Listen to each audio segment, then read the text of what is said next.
Oi, então, dessa vez eu vim aqui ler um artigo nomeado Tem crianças de rua no seu bairro? A responsabilidade é sua.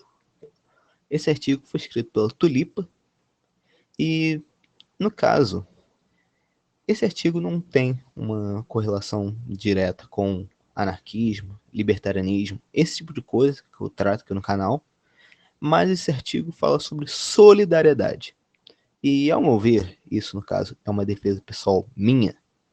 Eu vejo a solidariedade como sendo algo imprescindível quando nós queremos fazer uma defesa concisa ao libertarianismo e todas as suas vertentes. Por quê? Porque se nós queremos abolir o Estado, se nós queremos abolir hierarquias, etc., nós temos que pensar o que a gente vai botar no lugar dessas coisas. Então, nós temos que pensar nessa parte de solidariedade. Nós temos que pensar nessa parte de iniciativas voluntárias para fazer o bem ao próximo. Então, por isso que eu decidi aqui ler esse artigo. Porque mesmo que ele não fale diretamente sobre anarquismo, libertarianismo, esse tipo de coisa, ainda assim, ao meu ver, ele é sim importante para uma defesa libertária. Então, sem mais enrolação, vou começar aqui a leitura dele.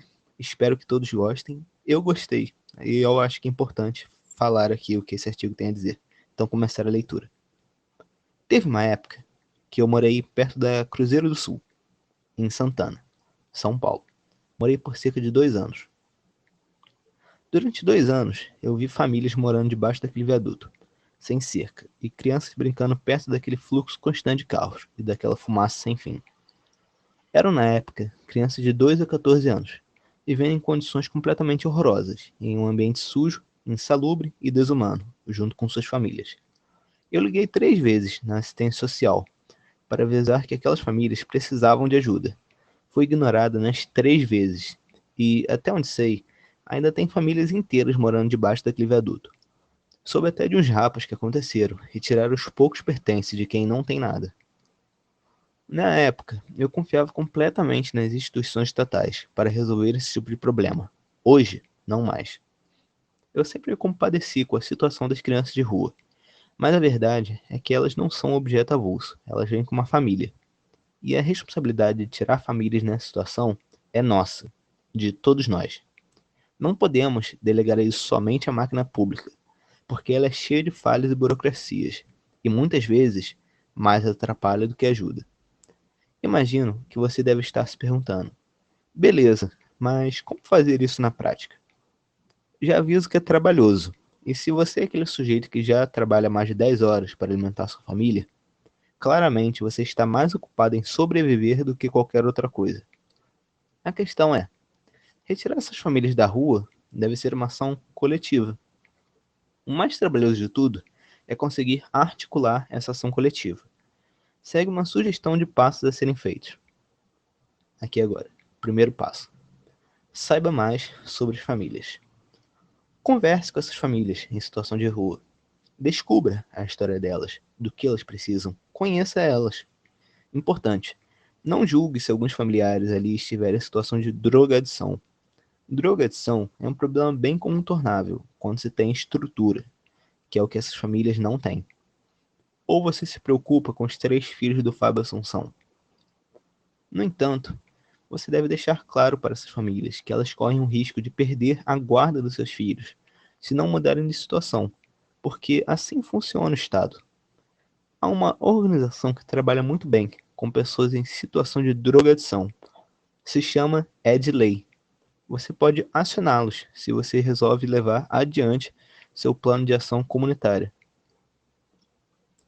Segunda parte: saiba mais sobre as pessoas do seu bairro. O seu bairro tem grupo de WhatsApp, de Facebook, ou o que seja? Você conhece seus vizinhos? Você pode descobrir coisas muito interessantes ali. Velhinhos abandonados que precisam de ajuda, mães solteiras que têm dificuldade de trabalhar por causa disso, aposentados que se veem sem ter o que fazer. Você provavelmente vai encontrar pessoas amarguradas, mas outras solidárias, que fazem o que podem para ajudar os outros. E é com essas pessoas que você deve unir e criar uma aliança comunitária. Nessas, às vezes, você já resolve alguns dos problemas. Propondo que uma família de rua viva com um velhinho abandonado com Alzheimer, que vive sozinho em casa, por exemplo, se a comunidade vê sentido nisso. Assim, você alimenta 2 coelhos com uma tigela só. Mães solteiras podem se ajudar cuidando das crianças, uma das outras, durante a semana, coisas assim. Terceira parte. Saiba mais sobre as estruturas do seu bairro. Seu bairro tem uma casa ou um lote abandonado da qual se possa fazer uso capião? Há quantos anos essa construção está abandonada? É sempre importante verificar a situação com advogados. Pode valer a pena entrar em contato com o MTST. Além disso, sempre é bom checar como está a estrutura da construção e se ela é de fato habitável, mesmo com reformas. Caso não, seu bairro tem um lote ou uma praça que está em estado precário.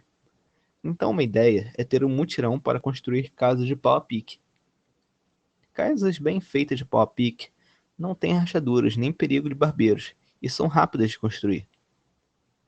Algo importantíssimo também, principalmente em tempos de pandemia, é a existência de um banheiro público. Um banheiro seco pode ser muito útil, pois é melhor para o meio ambiente. Pode servir de compostagem para uma horta comunitária. E ainda se tem uma certa decoração pelo círculo de bananeiras feitos para coleta de urina.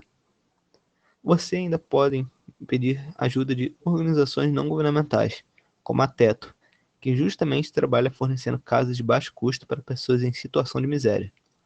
Além disso, você ainda pode pedir consultoria voluntária para agentes de bioconstrução, ou até mesmo para ver se rola fazer algum acordo com empreiteiras que fazem casa de container reutilizado. Sim, as pessoas fazem casas com containers reutilizados. Enfim, há uma variedade de coisas que podem e devem ser feitas para se estabelecer teto para essas famílias. No entanto, exige tempo e trabalho de diversas pessoas, como praticamente tudo nessa vida. E essas famílias de rua devem estar inclusas no processo durante esse tempo todo. Isto não é e nem deve ser caridade. Em relação à fiação elétrica, há desde opções mais arriscadas, como fiações clandestinas, até outras ideias criativas, como fazer uma gambiarra com várias lanternas recarregáveis de LED. 10 horas de foco de luz por R$ 16. Cara, para iluminar a casa de noite, prendendo-as no teto. Algumas recarregam por energia solar. A conta é dividida pela comunidade. Mas não se preocupem, LED é uma coisinha bem barata na conta de luz. Um ou mais fogões a gás também não são coisa difícil de se achar, e é interessante pensar em cozinhas coletivas. Outra ideia legal é fazer tomadas comunitárias, para que as pessoas possam carregar seus aparelhos eletrônicos, tendo acesso assim a estudo e conhecimento rápido. Ou até mesmo um ou mais vizinhos deixar uma tomada disponível, para que as pessoas possam usá-la para recarregar suas coisas. E sim, é crucial que essas pessoas tenham acesso a celulares, no mínimo, e acesso à internet. Então pensar em como fazer um Wi-Fi comunitário é uma ideia bem legal. Há mais de uma forma de se ter mais acessibilidade também em relação à mídia cultural, como filmes, séries e livros. Nesse sentido, uma plataforma acessível é o Streamio. Mas vamos além. Como estão as praças do seu bairro? Vazias? Abandonadas? Seria interessante mudar isso, hein? E você vai esperar a prefeitura ou subprefeitura dar conta desse abacaxi? Por que não colocar uma caixa de brinquedo comunitária para todas as crianças brincarem, com brinquedos doados ou baratinhos mesmo? Por que não colocar um cercadinho barato, às vezes de galinheiro mesmo, para que moradores possam deixar suas crianças brincando em segurança, enquanto leem um livro ou mexem em seus celulares? Por que não fazer balanços em árvores com pneus velhos? Tomem conta do espaço, ele é de vocês. Dá trabalho? Dá. Não, não é algo que se dá para fazer da noite para o dia, mas é nossa responsabilidade. E sim, há formas de se lidar com roubo, com depredação e precisa mesmo de manutenção constante. Quarta parte. Ajude a inserir essas famílias se elas assim quiserem, nos serviços sociais do seu bairro. O Estado é muito falho, mas volta e meia algumas coisas funcionam. Procure o centro de assistência social do seu bairro e dê uma carona para a família até lá. Assim, elas podem ter acesso ao Bolsa Família e outros benefícios.